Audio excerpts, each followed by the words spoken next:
Alors quand on voit le record du monde qui a été battu de plus d'une minute, ce qui est énorme à ce niveau-là, du coup on ne peut pas s'empêcher de penser à du dopage éventuellement. Alors j'ai lu beaucoup de choses sur les réseaux sociaux, des gens qui n'y croient pas, qui disent oui mais à l'arrivée il avait un grand sourire.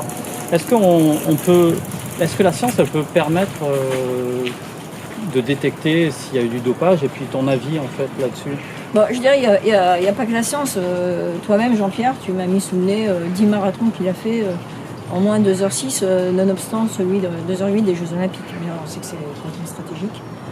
Donc, quand un gars fait sur 10 ans, tu as revisionné un YouTube de 2000 combien, tu m'as dit? C'était de 2003 à Paris, en fait. C'est là où on l'a découvert. Les gars, ça fait 15 ans. Ouais. Bon, quand vous regardez les perfs, il y a une progression lente et puis surtout une reproductibilité. Voilà, donc ça c'est indéniable. Quelqu'un qui se dope, il ne tient pas comme ça, il ne tient pas 15 ans. Il tient, allez, c'est un feu de paille.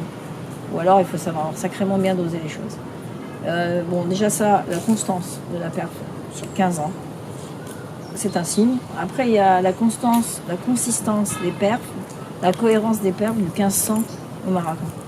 Le secret de la perf, c'est si on veut être capable de partir vite et de remonter fort, il faut avoir confiance dans ses points d'accélération et déjà de démarrage. Ça veut dire qu'il faut avoir une réserve de vitesse. C'est-à-dire que ceux qui s'entraînent toujours à la même vitesse, genre 15 à l'heure, 2h48 tout le temps, et puis que le jour J, ils font pareil, la même chose qu'à l'entraînement, et bien ça donne des gens profil diesel. Et finalement, lui, il a quand même sur 1500 un 3,33. Et moi, à l'époque, j'avais testé les Portugais, il y a aussi une quinzaine d'années, il y avait Antonio Pinto, il y avait Fer Dominguez, etc. Et j'avais démontré dans un article qui est sur mon site internet Via Training qu'en 2001, déjà, c'était pas d'aujourd'hui, que finalement, ce qui faisait la différence entre les moins de 2h11 et les 2h11, 2h16, c'était la perf sur 1000 mètres.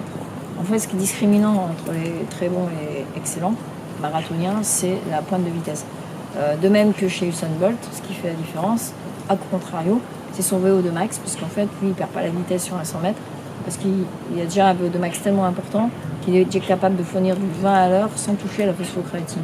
Donc après, il peut tenir la vitesse, un peu comme l'autre marathonien, Carl Lewis. Un peu le même profil, mais VO2 max à 60. Et là, les marathons, un marathon actuel, maintenant, c'est une pointe de vitesse à 34 à l'heure. Sur un Rabbit, un test de Rabbit où on a justement... On prend en compte cette dimension point d'accélération dans notre test. C'est la deuxième phase du test. On demande aux gens de faire un sprint après avoir fait 10 minutes faciles. Eh bien, on s'aperçoit qu'effectivement, les gens qui n'arrivent pas à décoller du 27-28 à l'heure pour les hommes ne feront jamais, ne pourront pas progresser. Il faut absolument, dans l'entraînement, se décoincer, retrouver une amplitude de foulée, une cadence de foulée. C'est ce qu'on avait travaillé avec Robert Marchand. C'est-à-dire, on avait travaillé sa cadence, parce que quand on vieillit, on perd la cadence.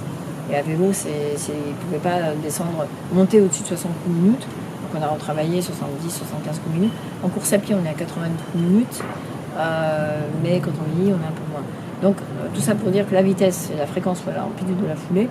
Il faut retravailler comme une palette de peindre. Alors si vous faites des monochromes, c'est bien si vous êtes très connu comme Pierre Soulages. Mais tout le monde n'est pas Soulages. Et prendre la lumière et voir que dans un noir, il y a plusieurs noirs, c'est pas donné à tout le monde. Alors s'entraîner toujours à 15 à l'heure, c'est pas efficace. C'est pour ça qu'il faut s'entraîner de façon très diverse. Pour répondre à la question du dopage, on voit bien qu'il a un alignement de ses perfs quand on trace la distance en fonction du temps, la fameuse vitesse critique.